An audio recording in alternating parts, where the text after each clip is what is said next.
Question ನೋಡ್ಕೊಳ್ಳಿ. Prove that every positive integer n greater than or equal to 24 can be return as a sum of 5s and or 7s. ಅಂದರೆ ಇಲ್ಲಿ ಹೇಳಿರೋದು ಯಾವ ಥರ ಅಂದರೆ ಇದೊಂದು ಸ್ಟೇಟ್ಮೆಂಟ್ ಇದ್ದಂಗೆ, ಗೊತ್ತಾಗ್ತಿದೆಯಾ? ಅಂದರೆ 24ಗಿಂತ ಮೇಲೆ ನಂಬರು 24ಗಿಂತ ಮೇಲೆ ಇದ್ದರೆ ಪ್ರತಿ ಒಂದು ನಂಬರ್ನು ನೀವು ಏನಂತ ಬರಿಬೋದು, ಸಮ್ ಆಫ್ 7 ಮತ್ತು 7 ಆಫ್ 5, ಸಮ್ ಆಫ್ 5 ಅಂತ ಬರಿಬೋದು. ಈ ಎಕ್ಸಾಂಪಲ್ ಹೇಳ್ತೀನಿ ನೋಡಿ. ಫಸ್ಟು ಇದು ರಫ್ ವರ್ಕ್, ಇದು ನೋಡ್ಕೊಳ್ಳಿ. ಈಗ 24 ಇರುತ್ತೆ ಅಂದ್ಕೊಳ್ಳಿ. 24ನ ಯಾವ ಥರ ಬರಿಬೋದು? 7 + 7 + 7.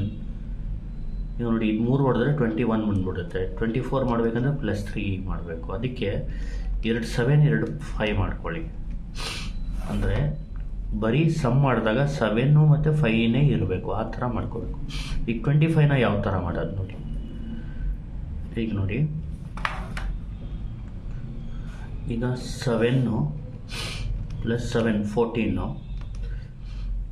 +5 + 5 +1 ಆಗಿಬಿಡುತ್ತೆ 25 ಅಂದರೆ.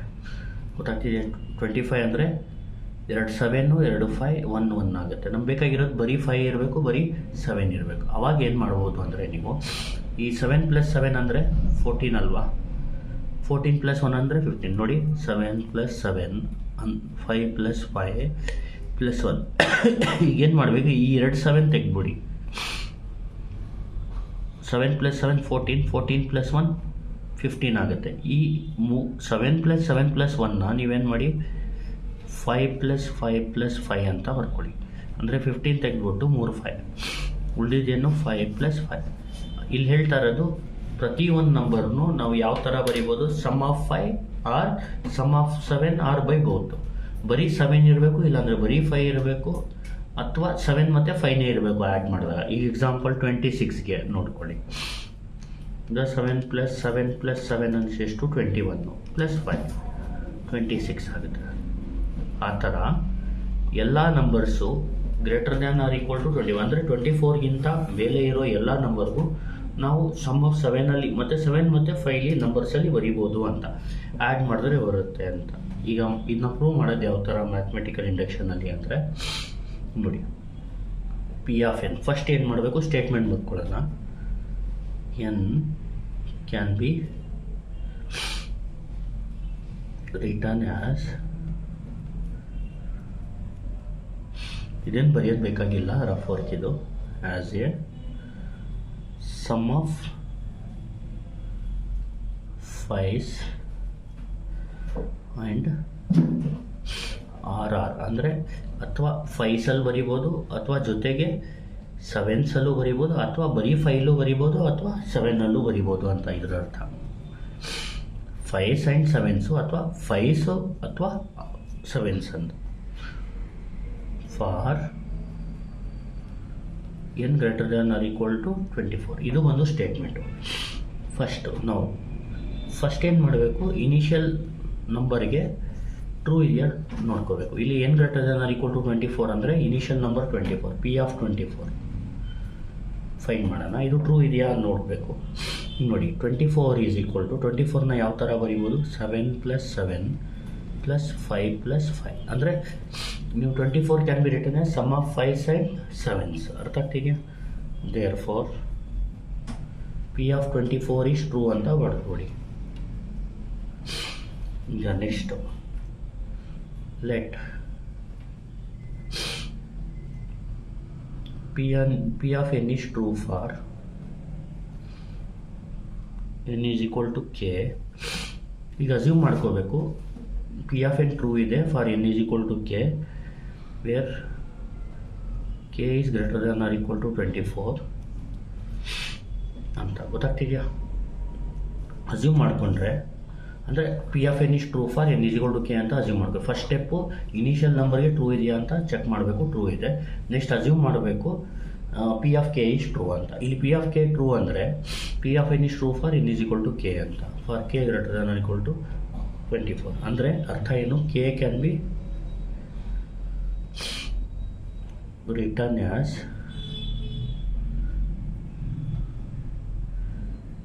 Some of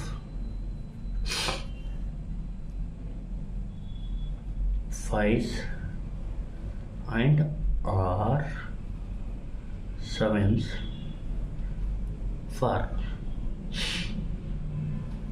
k greater than or equal to 24 ಅಂತ ಬರ್ಕೋಬೇಕು. ಟ್ರೂ ಅಂತ ಅಸ್ಯೂಮ್ ಮಾಡ್ಕೋಬೇಕು. ಅರ್ಥ ಆಗ್ತಿದೆಯಾ? ಎಲ್ಲಿ ಏನಿದೆ ಅಲ್ಲಿ ಕೆ ಹಾಕ್ಕೊಳ್ಳಿ ಅಷ್ಟೇ. K can be written as sum of 5s and 7s or 7s for k greater than or equal to 24. ನೋಡಿ, ಇಷ್ಟಾದಮೇಲೆ ಏನು ಮಾಡಬೇಕು? ದೇರ್ ಫಾರ್ ಕೆ ಅಂದರೆ 5 + 5 + ಡಾಟ್ ಡಾಟ್ ಡಾಟ್ ಸಾರಿ ಫಸ್ಟು ಬೇಕಿದ್ರೆ 7 ಹಾಕ್ಕೊಳ್ಳಿ. 7 + 7 + dot dot dot plus 5 + 5 + dot dot dot ಈ ಥರ, ಅಥವಾ first 5 ಬರೆದು ಆಮೇಲೆ ಬೇಕಿದ್ರೆ 7 ಬೇಕಾದರೂ ಬರ್ಕೋಬೋದು. ಅರ್ಥ ಆಗ್ತಿದೆಯಾ? ಇದು ಕೆ ವ್ಯಾಲ್ಯೂ. ಈಗ ನೆಕ್ಸ್ಟು ಈಗ ಪ್ರೂವ್ ಮಾಡಬೇಕಾಗಿರೋದೇನು? ಈಗ ನೋಡಿ, ಅಸ್ಯೂಮ್ ಮಾಡಿದ್ಮೇಲೆ ಟು ಪ್ರೂವ್, ಈಗ P of K + 1 is true ಅಂತ ಪ್ರೂವ್ ಮಾಡಬೇಕು. P of K + 1 is true. ಇಲ್ಲಿ P of K + 1 is true ಅಂದರೆ ಕೆ + 1 ಸಮ್ ಆಫ್ 7 ಮತ್ತು ಸಮ್ ಆಫ್ 5 ಇಲ್ಲಿ ಬರಿಬೋದು ಅಂತ ಪ್ರೂವ್ ಮಾಡಬೇಕು. To prove P of K + 1 is true ಅಂತ ಬರೆದು ವಿ ಹ್ಯಾವ್ ಅಂತ ಬರ್ಕೊಳ್ಳಿ. ನೋಡಿ, ನಾಮಕ ಇಟ್ಕೊಳ್ಳಿ. To prove P of K + 1 is true we have ಅಂತ ಬರೆದು ಫಸ್ಟ್ ಕೆನ ಬರ್ಕೊಳ್ಳಿ. 7 + 7 + 5 + 5 ಇದು ಆರ್ ಟೈಮ್ ಇದೆ ಅಂದ್ಕೊಳ್ಳಿ. ಇದು ಎಷ್ಟು ಟೈಮ್ ಇದೆ? ಆರ್ ಟೈಮ್ಸ್ ಇದೆ ಅಂದ್ಕೊಳ್ಳಿ. ಇದು ಎಷ್ಟು ಟೈಮ್ ಇದೆ ಅಂದ್ಕೊಳ್ಳಿ. ಅರ್ಥ ಆಗ್ತಿದೆಯಲ್ವ? ಇದು ಆರ್ ಟೈಮ್ಸ್ ಇದೆ, ಇದು ಎಷ್ಟು ಟೈಮ್ಸ್ ಇದೆ. ಈಗ ನೋಡಿ,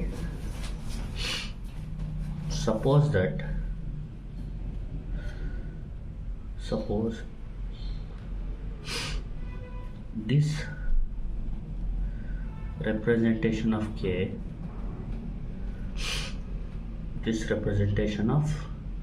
k has number of 7 or number of 7s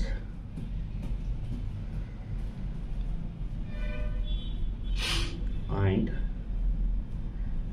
s number of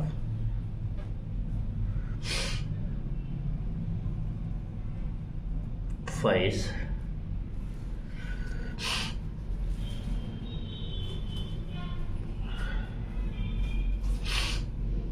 since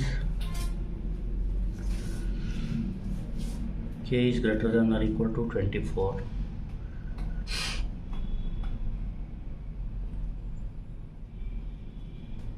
we should have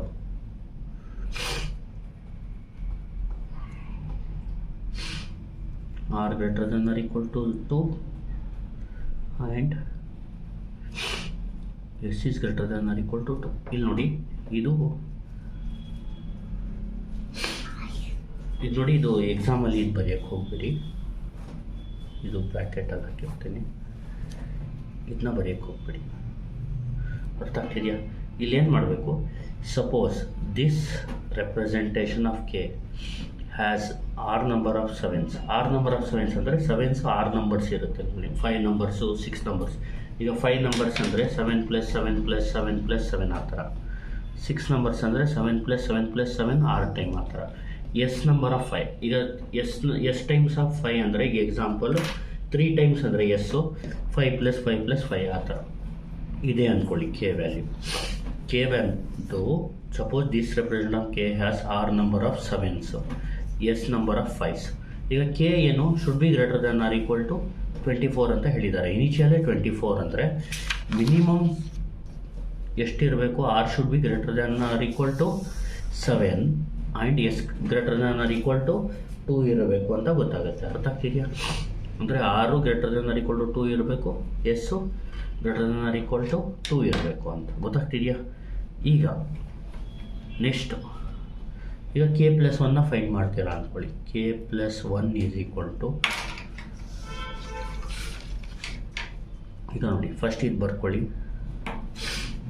7 plus 7 plus dot dot dot plus 5 plus 5 plus dot dot dot plus 1 k plus 1 ಅಂದರೆ ಈಗ ಇದೆಷ್ಟು time ಇದೆ, 6 time ಇದೆ.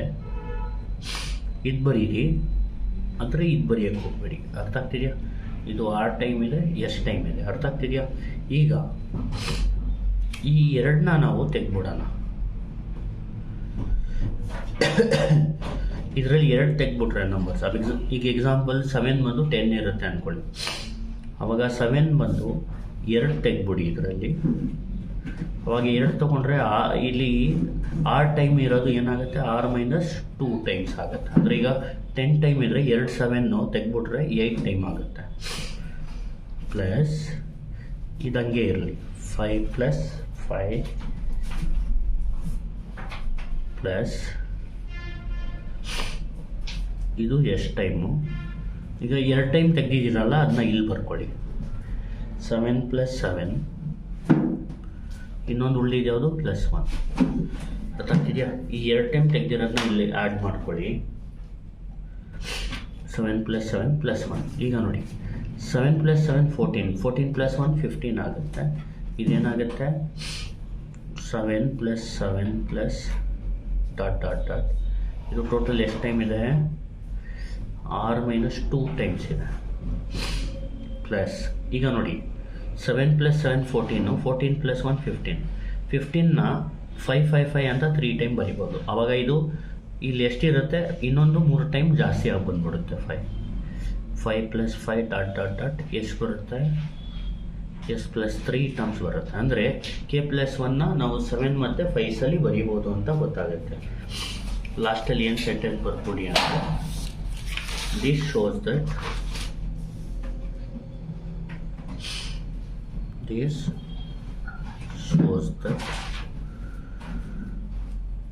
P of k plus 1 is true.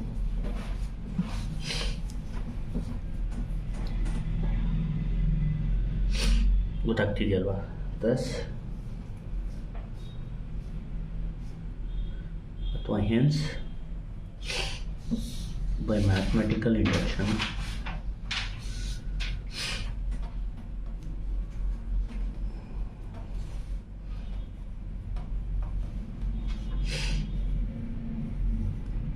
we can say that P of n is true for all positive integers n greater than or equal to 24. ನೋಡಿ ಇನ್ನೊಂದ್ಸತಿ ಹೇಳ್ಕೊಡ್ತೀನಿ ನೋಡಿ. First prove that every positive integer n, for every positive integer n greater than or equal to 24 can be written as a sum of 5s and or 7s. P of n, first n can be written as a sum of 5s and or 7s for n greater than or equal to 24. Now P of 24 ಅಂದರೆ 24ನ 7 plus 7 plus 5 plus 5 ಅಂತ ಬರೀಬೋದು. therefore 24ನ in terms of 7 ಮತ್ತು 5 ಸಲ್ಲಿ ಬರೀಬೋದು. ಅದಕ್ಕೆ P of 4 is true.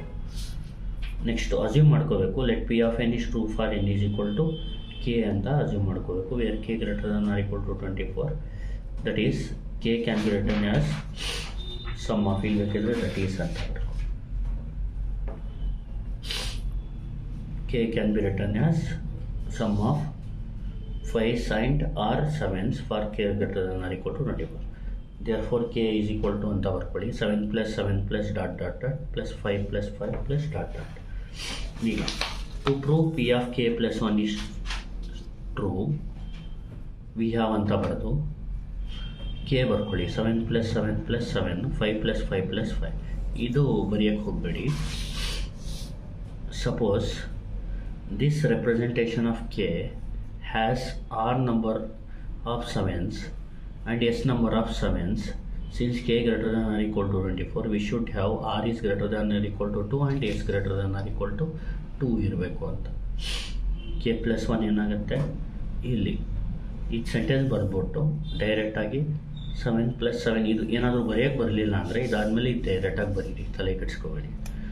7 plus 7 ಇಲ್ಲಿ 6 times ಈಗ ಬರೀರಿ, 6 ಇದು ಎಷ್ಟು time ಈಗ ಬರೀರಿ, ಇದೊಂದು ಸೆಂಟೆನ್ಸ್ ಬರೀರಿ, ಇಲ್ಲಿ ಗಂಟ ಬರೀರಿ ಬೇಕಿದ್ರೆ, ಇದೇನು ಬರೀಲ್ಲ ಅಂದರೂ ನಡೆಯುತ್ತೆ.